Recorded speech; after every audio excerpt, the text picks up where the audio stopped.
Alright, I'm going to do a full overview on the Brute. Now, I'm also going to do this on Big Red, the Big 'Un, and the Custom Cruiser. But right now, Big Red's torn apart, don't have a rear end. The rear end's up on shelf back there. I'll show you that here in a minute, because I have to show you something about the Brute here in a minute. Anyways, so this is just going to be a full overview on the Brute, though. It's a pretty sick mower. First, I'll just do a simple walk around of it.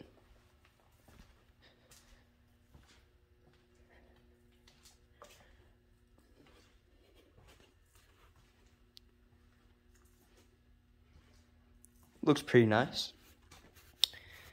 So, I think probably start from the back and work my way front, because the front is way more stuff done. So on the back here, there's a rear rack from old parts. I have no clue what this U-shaped piece was. As you can see by that little dip in it right there, it was bent as a 90, but I bent them flat in the vise, drilled some holes in the fenders, and bolted it on. It's nothing too crazy. You know, just 4, 5, 16 bolts. I don't even know if it's lock nuts under there or what. It's probably a mix of flange nuts, lock nuts, and regular nuts. It's just got zip ties holding this basket in. I also do not know what this basket came from. But it's got a zip tie here, here, here, and here, you know, holding this nice rack on. And this was a battery tray out of an old LT1000 Craftsman. Just zip tied on there too with some holes in it. Has a little hole there for draining. Have a strap. And water that has been opened before. That probably tastes so bad. The rear end. Not much has been done to the rear end of this thing. But these rear tires and wheels are definitely different. These rims are from a 90s MTD yard machines.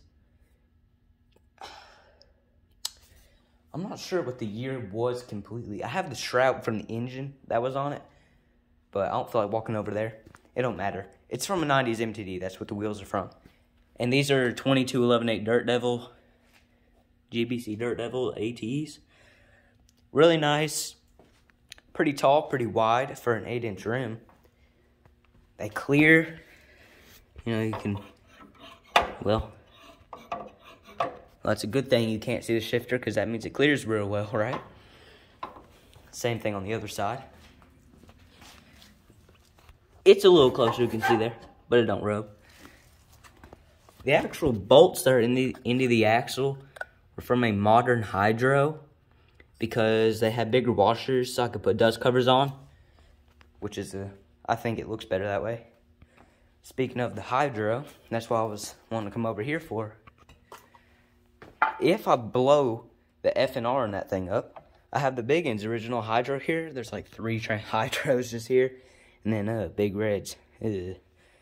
Anyways, see, this is the washers that were on the Brute. The other ones are like that big, and I was able to put plastic dust covers over. But if I blow that F&R right, this is also a D-hub shaft. If I blow that F&R, I could swap this hydro in pretty quick and easy. I just have to build some lifter blocks because the pulleys with the very drop and whatever. While I'm here, I'll show you Big Red's transmission real quick. So, I took it apart, as you can clearly see. Here's the other case half, all nice and clean. See that gear? Nothing wrong with it. There's the bowl gear stuff. If I spin the input, there's no teeth missing, nothing. The shift keys, they're not broken. I don't know what the deal is with this thing, but I'm going to fill it with some 10W40 engine oil and put it back together with new sealant.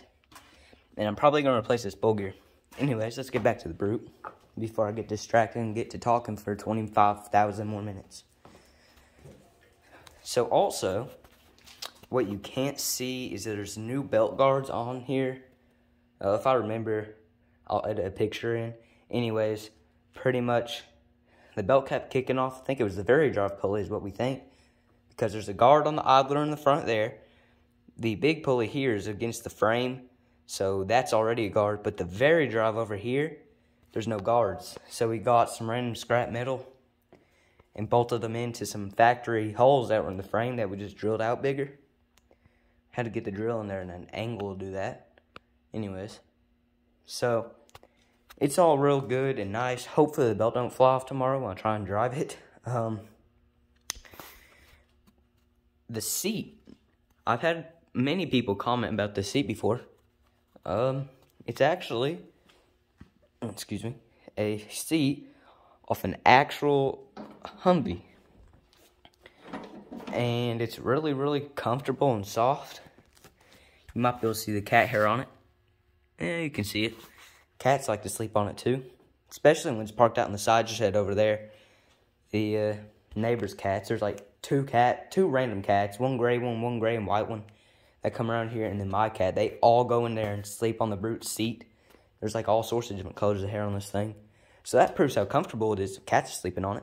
Well, they'll sleep on anything though. Still, real nice and comfortable. The way we got the seat to mount, chance here, is those 3 bolts there, there, and there. We drilled and tapped some holes into the seat, and then just threaded the bolts in. And it's on there, and you can see MTD. Well, I guess it'd be like that. MTD right there. You might be able to see on that somewhere. This is 2009. The seat springs were about an inch taller than these. Stiffer as well. I replaced the big end seat springs with Craftsman ones because they were shorter. Because I wanted the seat to be lower because it's so high up in the back. And I had these, so I put them on the Brute.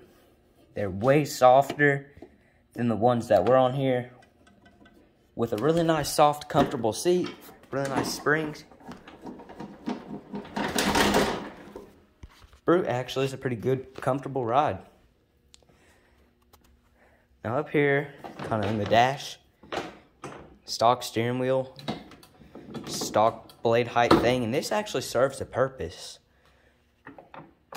Still, throttle, and if I want to bypass the governor, get a little more speed, I have a string here hanging out the dash. I really need to cut that about here and tie a nut in there so I can have a better grab handle and whatever, stuff like that. Anyways, that's one of the future plans. I have some other future plans I'll talk about here in a minute. But this actually does serve a purpose. See how when you pull it back and it returns? That's a, what's it called? Anti-theft. There we go. It's an anti-theft device because normally you just push the brake and twist the key like it says down there. Well, on this, I took all the spring and deck crap off other than a cable I need to remove still. And there's no spring. So that's the safety switch engaged. That's disengaged. It's not going to start unless you pull that back. So you have to pull it back every time you start it. Otherwise, it will not start. So it's a nice anti-theft. And it used to be parked in the side shed before it even had a door. So you could just come in there and start it up with a screwdriver if you wanted. Now, unless you know to pull that back when starting it, you cannot start it. And most people, they wouldn't think you could even pull that back in general unless it shakes a little bit. Now, under the hood, it's just a simple 21 horse intake. You might be able to see that right there. How it says Model 33, that means this is a 33 cubic inch engine or 540 cc.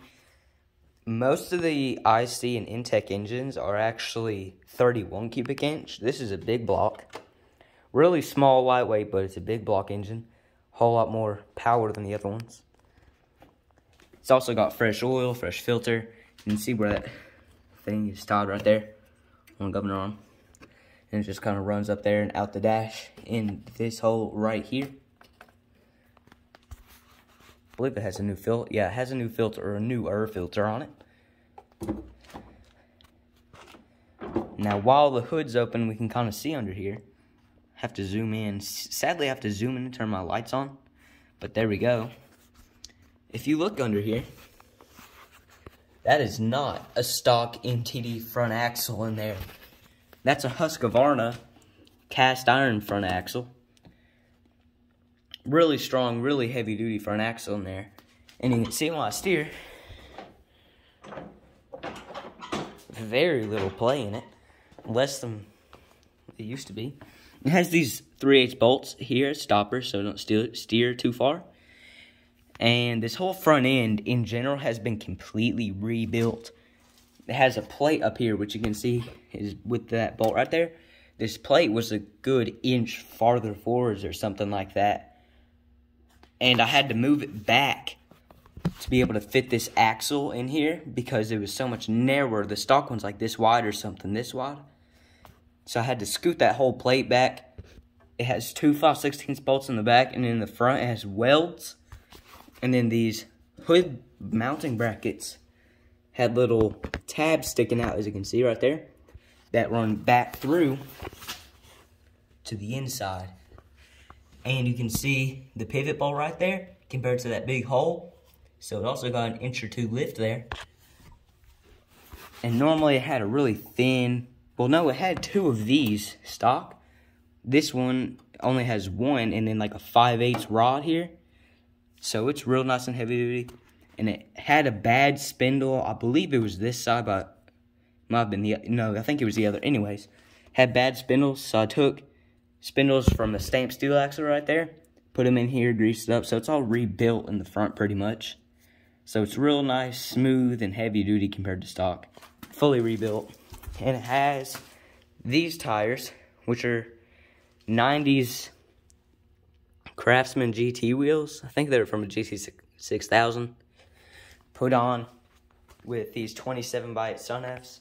They were on the big end for a long time, you'll probably remember. But I swapped on those 23 9.5x12s over there onto the front with bushings. So I swapped these onto the front of this. May as well, instead of having turfs. They look a whole lot better, and they should steer better too with this more aggressive tread on them. And obviously, same on both sides. Real nice, aggressive, heavy duty. And this is one of them F&Rs with the pedal. So that's not moving. The more you push it, the faster you go. It goes all the way flat. And that means you can just stomp it real hard like that and do a giant wheelie. I've almost flipped this thing over at least a couple times. That's fine. Now the reason the stamped steel axle is here is because I plan on painting it brute yellow, the same color as the yellow emblems and whatever on it. Making some brackets and putting it right here as a front bumper. That'd be pretty cool. This stamped steel axle used to be on, but side was it? It was this side. You can see that bushing has play in it. It's not supposed to. It's supposed to be tight. And it has kind of a crack right there. So this axle, right, junk. And I found a cast iron one, so I put that in there instead. But it had a bad spindle, so I ripped this one apart with the spindles. And now, this is a perfect front bumper. Has a slight upwards curve to clear the tires and make it look better. And I have a bunch of spare spindles. I have 4 of them. One that's kind of bad, and then 3 good ones. 2 from the Brute's original front axle, my parts said, and then a couple other ones. And if I wanted, I could probably get away with putting another spindle about here. Figuring out a way to operate it, and I could be able to use it to operate a plow or something on the front, you know. Put some spindles back in on both sides of it and link the two together so they move in tandem. Who knows? If I wanted to bad enough, I could at least, right? You can see more of those bolts up in there. It's real nice and strong, ain't it? And then the most, well, I guess the most recent addition was really the belt guards, because those were finished before these, or I mean after these. But yeah, these are the newest edition you can actually see. Anyways, these are old floorboards from an LT1000 Craftsman. It was an older center shift one that I got for parts. That's actually the one that I got Big Red's transmission up there from. The 18.5 engine that's in the Custom Cruiser was originally on it too. Traded the engine, some other parts, and got the engine back when I bought that thing. Anyways, had these floorboards on them, and I've been thinking for a while they'd be a really, really nice looking, what's it called? Nice looking front fender. And they look pretty cool, I think. Sitting on this thing, riding, you probably kick your feet up like this at the cruise control and kick your feet up. Because it doesn't really bend too much. It's sturdy. I mean, 3/8 bolts there, and all the way down there, and all the way over there. There's a couple of them that are like tapered transmission mounting bolts or something like that, and then 2 that aren't. The reason for that is I honestly am starting to run out of bolts. I've had so many bolts that I've used on all these things, I'm running out. It's crazy. But I ended up actually reinstalling the floor mats on them backwards. And I think that looks pretty good. You know, gives it a little bit of a plastic lip on there. Almost like how some 4-wheelers are. And, you know, I mean, it was all eyeballed, and it looks to have lined up pretty well. Man, how is this video 16 minutes long? I wonder if anyone's actually going to watch this far. But who knows? Y'all are probably really hoping for a startup. Yeah, it's not going to happen. You know why? Because it's 11:14. Now, some future plans I had for this thing, right? Go over a couple future plans, and then I'll call it probably around 20 minutes. Future plans. I'm going to pull these green floorboards off and paint them gloss black to match the hood and fenders. And put them back on there. Maybe even paint the bolt heads. I might paint the back wheels black as well to match the front ones in the body. The front bumper, I already went over that, but painted the brute yellow color and put it on the front. That'd look cool. And for $8 on Amazon, I found replacement light bulbs to replace these ones with. And they're LED bulbs. I'm going to replace these crappy ones that are burnt out with nice LED ones. And then somewhere, cut the wire, I don't know, somewhere up in this area. Splice in a switch to toggle it on and off somewhere up here in the dash. Probably up here by the throttle. And then loop it back down to the lights all down in there. So I can toggle them on and off and have nice LED headlights.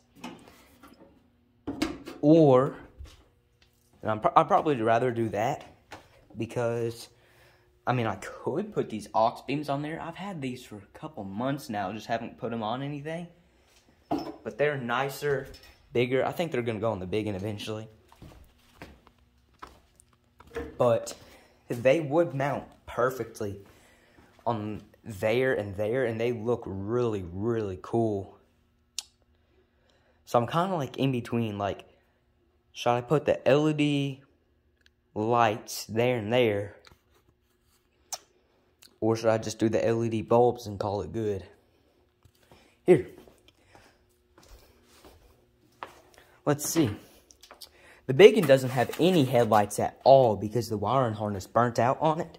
And by burnt out, I mean literally melted on the exhaust.